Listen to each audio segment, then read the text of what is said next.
परिस्थिती अशी आहे की आम्ही गेलो नव्हतो कलबड गावाला. आम्ही तिथे काय प्रचाराची यंत्र वापरायला नाही गेलो होतो. आम्ही तिथं लोकांना गुमराह करायला गेलो नव्हतो. आम्ही काय तिथं विदाऊट परमिशन करता आम्ही तिथं काय आचारसंहिता भंग करून आम्ही तिथे मिटिंग घ्यायला गेलो नव्हतो.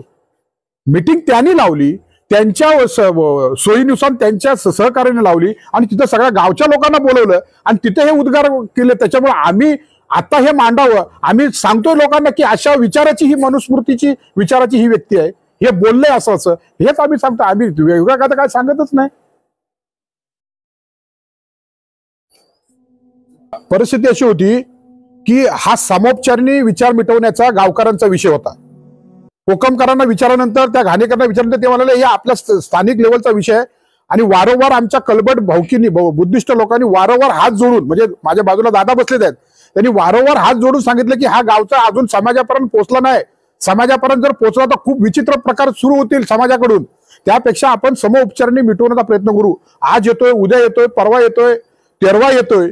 शेवटी आम्हाला मुंडन करून त्यांचं 13वं व्हावं लागलं, अशी परिस्थिती निर्माण झाली. प्रश्नच आहेच ना, म्हणून तर आम्ही लढा लढतोय ना. पण आम्ही तुम्हाला सांगायचं का भास्कर जाधवांना त्यांनी काय बोलले काय नाही ते? आमचे साक्षीदार आहेत ना, आमच्या वाडीतली लोक आहेत ना.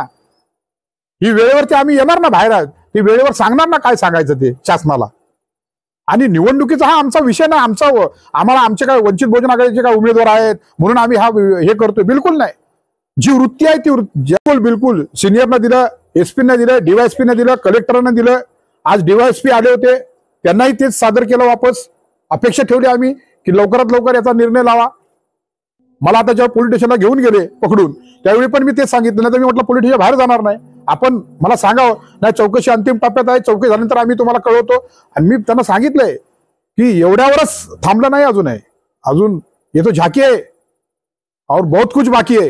भास्कर जाधव, आप ये मत समझो कि कहानी खत्म हो गई, मुंडन हो गया, और बाकी है.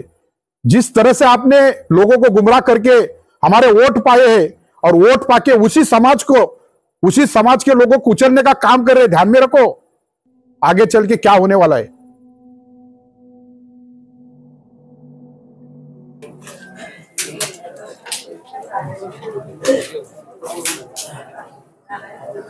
हाँ